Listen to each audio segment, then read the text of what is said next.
browser. I'll show that. And then I think the script is so well written in a way that you kind of know at any point kind of who is in focus. So we're able to go, oh, this is a Kaz scene, therefore we'll follow Freddy's lead, or this is another scene, do the same. And oh my God, I'll put it on again. So I can. I'm so sorry. It's okay. I think that's all fine, Freddy. Can people still hear me okay? Yeah? No? Some days, some yeses. We'll wait.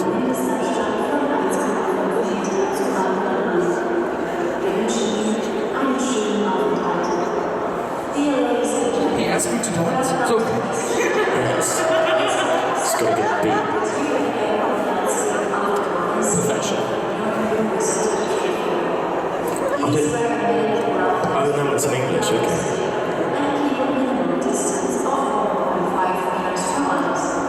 Sorry. Thank you. I think the teamwork came in. I think we're all across the cast incredibly generous people to each other, and that we're able to go, oh, this is your moment. You do it, and we'll follow your lead. What was really interesting actually was when we would we'd either go to your place or your place to kind of look over bits of the script before we started, and the way we turned up was already in character. In that, if we turned up at Freddy's place, there would be like seating ready, and then it would be like he's got all of his papers, his schemes ready and set, and you were very diligent. You had all your highlighters, and it was very precise. And I kind of just showed up.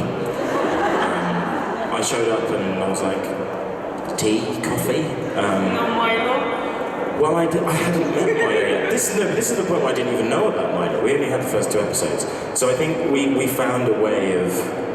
I think it's right in saying we found a way where we kind of we were feeling what each other was doing. So much of how I play Jasper is based on how these two play their roles. At least that was my experience. It's like 2 years ago. It's mad. The next question to your left. Hi. So, if I would want to become a drag member, what would I have to do? Some rituals or anything to join the club?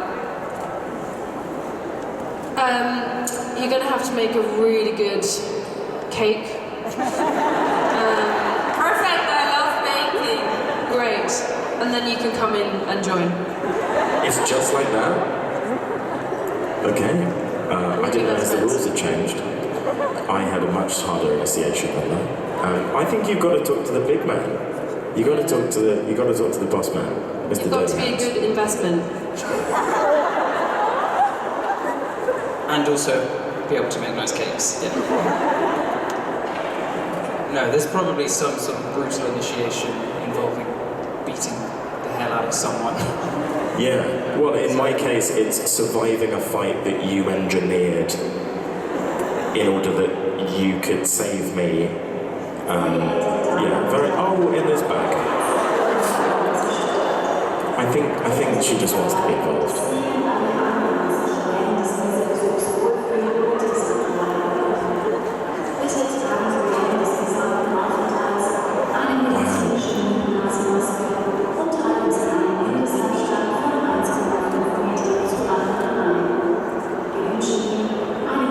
Is anyone not wearing their mask? I feel like if we all are, she'll stop. Kids, you are not wearing a mask. I don't know where I've put it.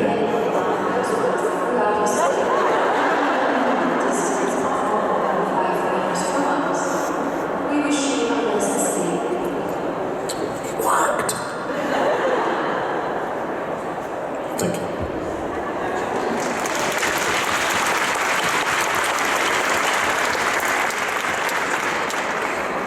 Ciao, I'm from Italy, and I came here from Good.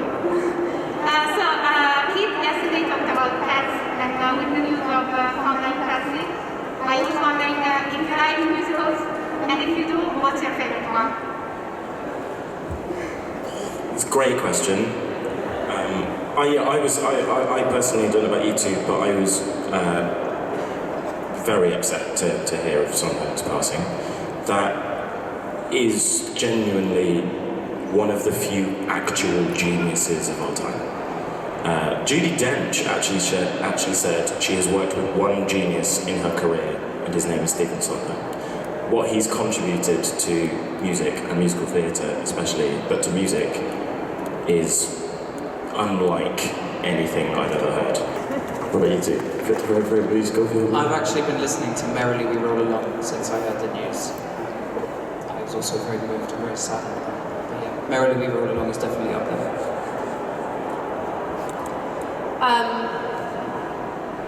Yeah, it was seeing his history of what he's done and all the incredible awards he's had and just the mark he's made is incredibly disheartening.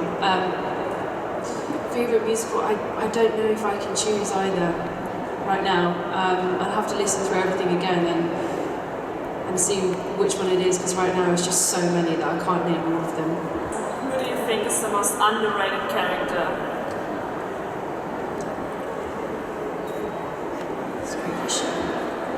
From all of the Grishaverse? Yes. You're not even limiting it to one series, let alone one book. There's so many great characters. Yeah, that's why you've made it hard. Probably. Please. Sorry. I don't have an answer yet. You were going to say something. You said probably. I think it would be, you know, when we go to. It's like we lived it. When we went to... I've listened to it so many times, it feels like that.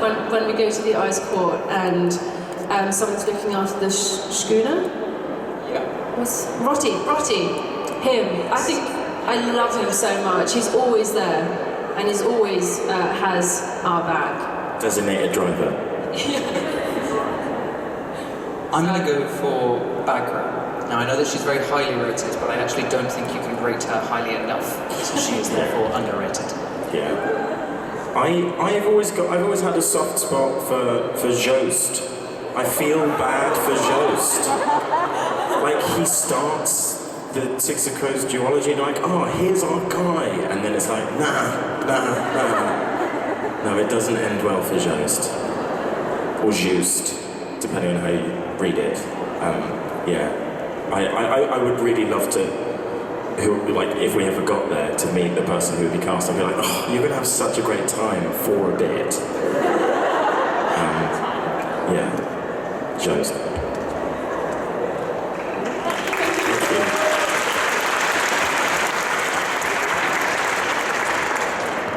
Hi. So my question is, if you could cast any actor for your respective Shadow and Bone role, any actor apart from yourself, who would it be? Who's your competition?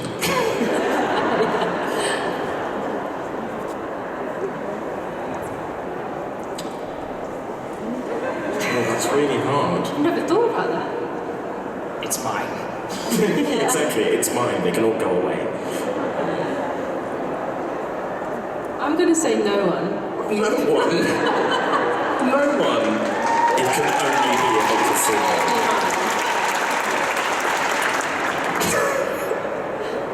I'm now going to try and come up with someone else to play an edge to really spite you. No.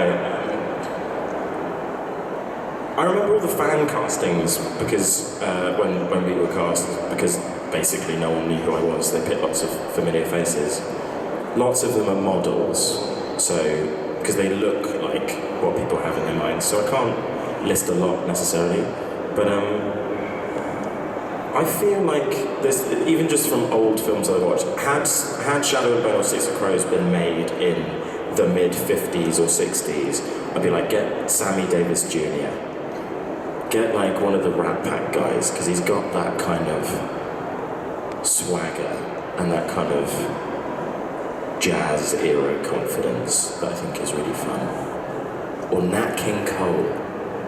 Nat King Cole for Jesper. Let's make that happen. If he can come back and do that, I'll just quit. I'll quit and I'll watch that. So yeah, Nat King Cole or Sammy Davis Jr. Please don't quit. I'm not quitting. Well, if we're allowed to time travel, I'm going to say River Phoenix. Oh, very good, yeah. No offense, Freddie, I would also watch that. I could. Thank you so much. Thank you. So I happened about this question yesterday while watching Shadow and Bone, and I remember the scene between Jasper and Cass, and Jasper said, "That is not a Jasper talent." So I've been wondering, what would you say is a classical Jasper talent? He shoots things with style and he looks good. That's what he did. That's what he did. Maybe the next Crow's heist is to steal the sound system that does this.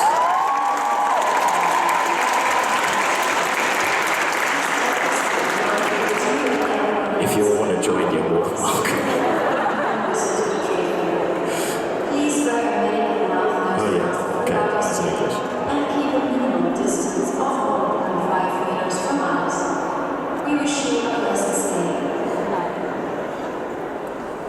Thank you. Did you fixed it? Okay, we'll use the, maybe the window's getting shorter. I have a question about, do you have a routine for to get in your role?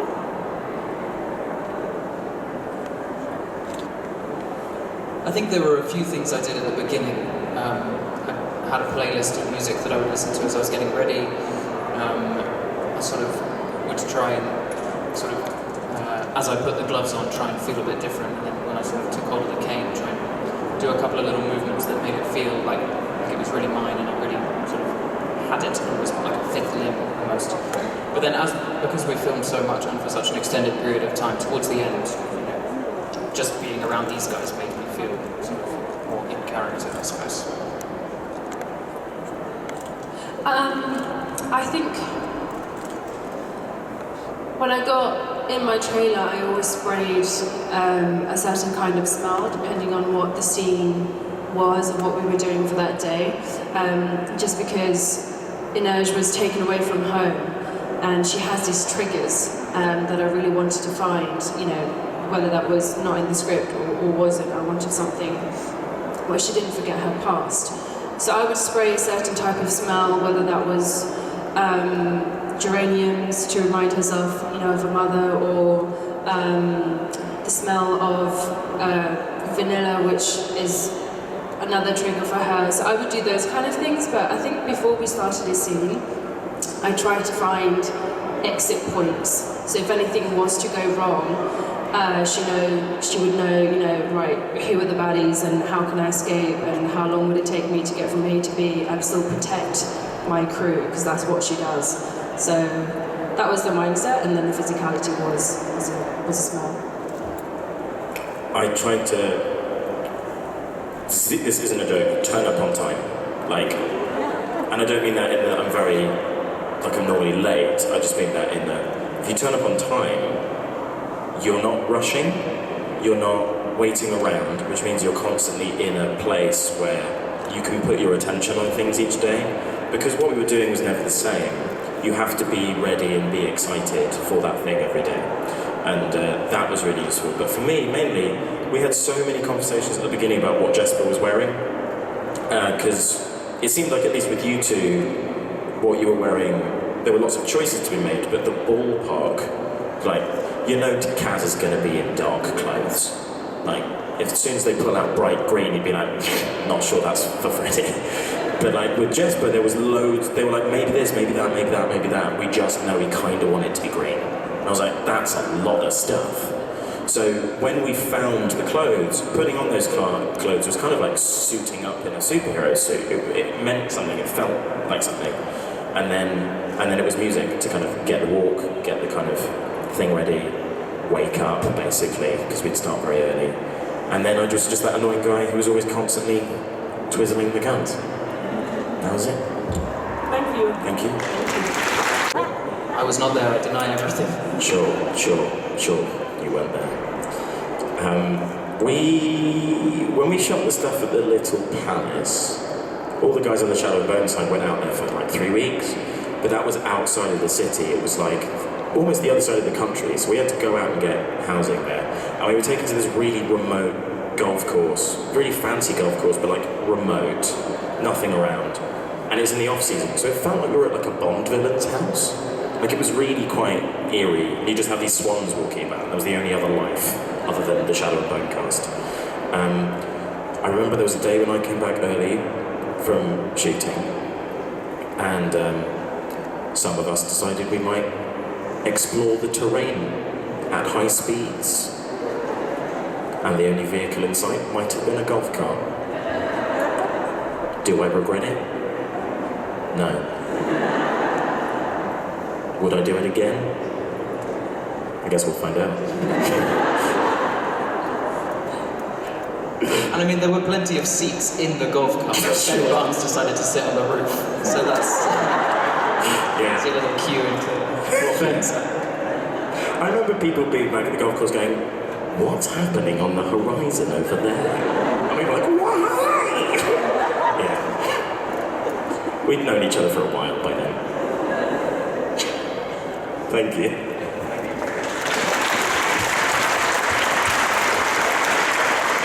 I am so sorry to say that, but the time is up. But let's take one last question, okay? Yeah, great. Go ahead. Hi, first of all, thank you so very much for being here, and I hope you come back next year or at some other time. So my question is about Milo, because I think we can all agree Milo the Goat is the star of the show. Yes. It's maybe a little bit random, but have you guys gotten very much fan mail or like tags and fan arts of Milo? Because I had planned to bring each of you a little stuffy of a goat, but then I thought probably because of Corona that isn't such a good idea. Bless you. I get tagged in a lot of Milo-related things. Like a lot.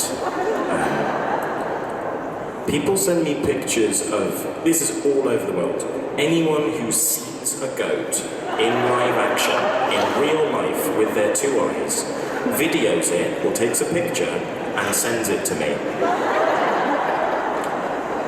And I'm a harsh critic now, because I've met Milo, I know him. Lots of these goats don't look like Milo. They're just goats. I just get sent goats. And no one is calling me the greatest of all time, they're just sending me goats. It's very sweet, but I didn't think that when the show came out I would become the sidekick of a goat. He's not my sidekick, I'm his sidekick. I didn't think that would happen, but it did.